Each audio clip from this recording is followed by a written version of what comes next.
Hai teman-teman, selamat datang di channel Isen Mulang Diary, di mana channel ini berisi tentang aktivitas dan edukasi seputaran bercocok tanam maupun berkebun. Dan kamu, para senior atau yang baru mau memulai di dunia bercocok tanam, kami harapkan sangat untuk bergabung sharing dan diskusi dengan kita di kolom komentar ya. Karena kami pun juga masih sangat pemula di dalam dunia bercocok tanam. Ada pepatah mengatakan tak kenal maka tak sayang. Sedikit perkenalan tentang kebun Isen Mulang. Nama Isen Mulang sendiri pun berasal dari Kalimantan Tengah yang artinya pantang menyerah. Letak kebun Isen Mulang berada di daerah Jasinga, Kabupaten Bogor, Provinsi Jawa Barat. Dengan seluas kebun kurang lebih 6.000 meter, beraneka ragam tanaman yang kita budidayakan, antara lain semangka, alpukat dengan jenis miki, jamur tiram, tanaman hias, dan lain-lain. Tanaman utamanya adalah durian. Ada beberapa jenis durian yang kita budidayakan, antara lain musangking, bawor, duri hitam, pelangi, dan salah satu jenis yang terbilang langka yaitu D24. Dan juga ada beberapa durian lokal. Pohon durian di Isen Mulang ini pun telah berusia 1 tahun tepatnya di bulan Oktober ini. Metode penanaman durian kita menggunakan triple tree planting, yang mana metode penanaman ini banyak digunakan oleh teman-teman pembudidaya durian di Thailand. Dan pohon-pohon ini ditanam secara berkelompok dengan jenis ras yang berbeda. Jarak antara pohon dalam satu kelompok 0,8 sampai 1,2 meter. Apa sih kelebihannya metode penanaman ini? Yaitu mengurangi kesan kerusakan dengan kerugian akibat angin kencang. Dan menurut mentor kami pun, bila ditanam menggunakan ras yang berbeda dalam satu kelompok, yaitu dapat menghasilkan buah dengan grade A++ lebih banyak ketimbang kita tanam dalam pohon tunggal. Misalkan, dalam satu kelompok ada musangking dan bawor. Buah musangking dengan dagingnya yang sangat tebal, dengan biji yang tipis, kecil, dengan rasa dominan manis dan sedikit semburat pahit di mulut, itu sebesar bawor. Wow, sesuatu hal yang sangat diharapkan oleh pembudidaya durian manapun, bukan? Dan salah satu kelebihannya adalah kita dapat menghemat space tempat dengan pohon durian yang banyak. Dikarenakan pohon ini ditanam secara berkelompok dengan ras yang berbeda, walau hanya luasan tanah kurang lebih 6.000 meter, kita dapat menanam varian pohon durian sebanyak 108 pohon dan ada 32 pohon alpukat. Wow, cukup sangat menghemat tempat, bukan?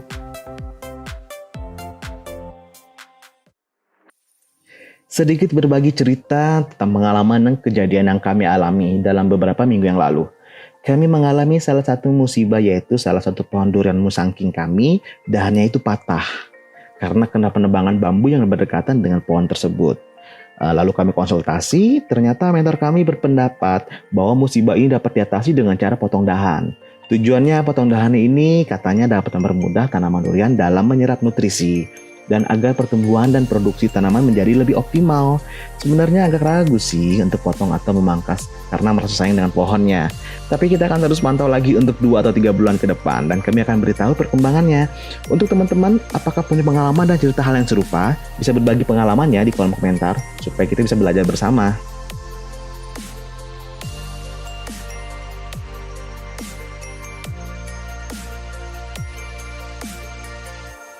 Potong dahan yang kami lakukan itu menggunakan gunting khusus untuk tanaman.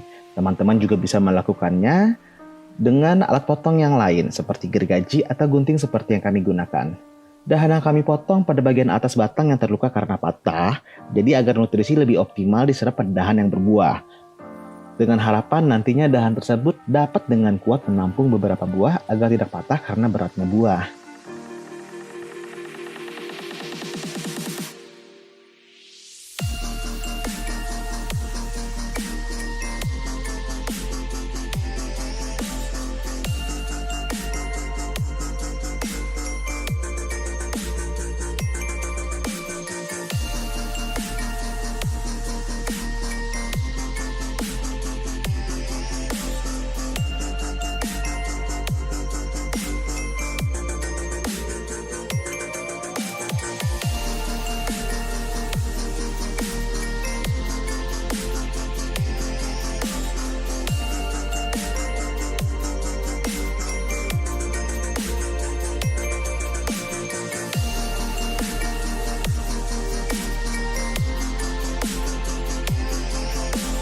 Setelah melakukan pemotongan dahan, teman-teman jangan lupa untuk memberikan kambium di bekas potongan pada pohon tersebut.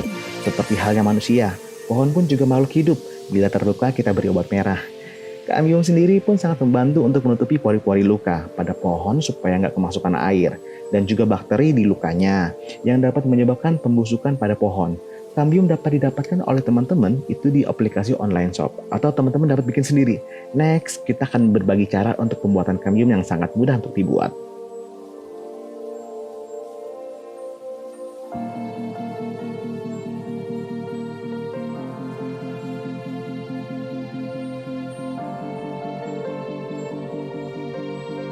Setelah melakukan pemotongan dahan, jangan dibuang dulu. Kita masih dapat menggunakan pucuk-pucuknya untuk sambung pucuk terhadap pohon durian yang lain. Dan ini adalah pohon durian pelangi yang akan kita sambung pucuk dengan pucuk tunas posangking yang dahannya udah kita potong tadi. Nah, sebelum melakukan sambung pucuk, langkah awal yang kita lakukan adalah mensterilkan alat potong. Peralatan yang kami gunakan adalah cutter, plastik wet, dan alkohol. Langkah awal pertama, kita bakar dahulu alat potongnya.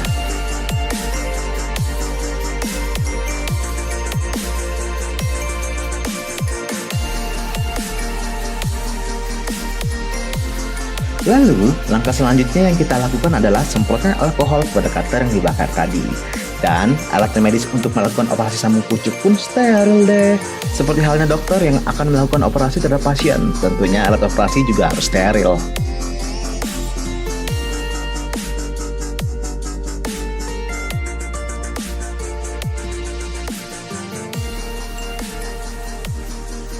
Dan cara kami memilih tunas pucuk yang mau disambung adalah dari ranting yang tegak dengan kemiringan kurang lebih 45 derajat.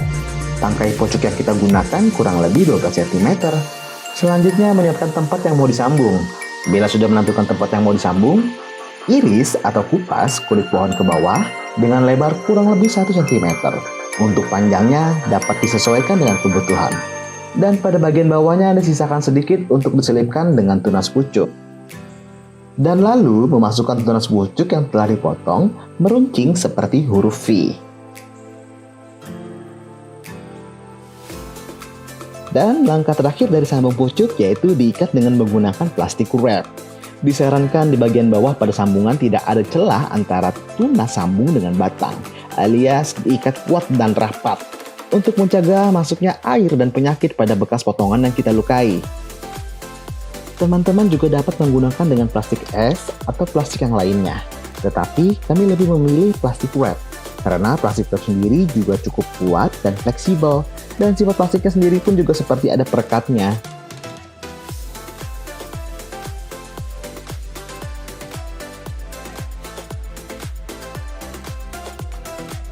Sedikit info tentang durian pelangi. Durian pelangi merupakan salah satu jenis durian varietas unggul yang dimiliki oleh tanah Papua, tepatnya berada di Manokwari, Papua Barat. Nama pelangi pada durian ini menggambarkan aneka warna dan rasa yang terkandung di durian tersebut. Keunikan dari durian pelangi terletak pada warna dagingnya yang seperti paduan warna merah, kuning, dan putih. Dan rencananya pohon ini akan kita sambung dengan tunas pucuk semua ras yang ada di kebun Isen Bulang.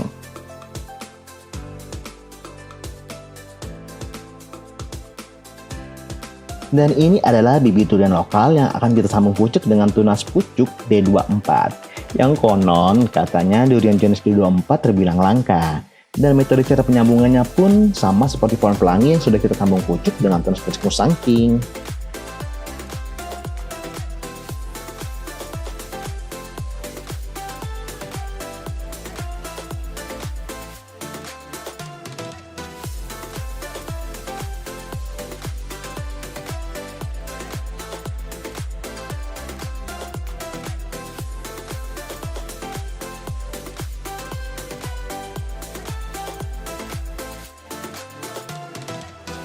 Sekian cerita diari dari kebun Isen Bulang pada episode kali ini. Buat teman-teman yang menyimak, bila ada salah kata kami mohon maaf. Dan bila ada pengalaman yang serupa atau pertanyaan maupun pendapat, langsung japri aja ya di kolom komentar di bawah ini. Oh iya, jangan lupa subscribe dan like channel ini supaya nggak ketinggalan cerita diary kitanya. Sampai jumpa di episode berikutnya. Salam budidaya untuk hijaunya bumi kita.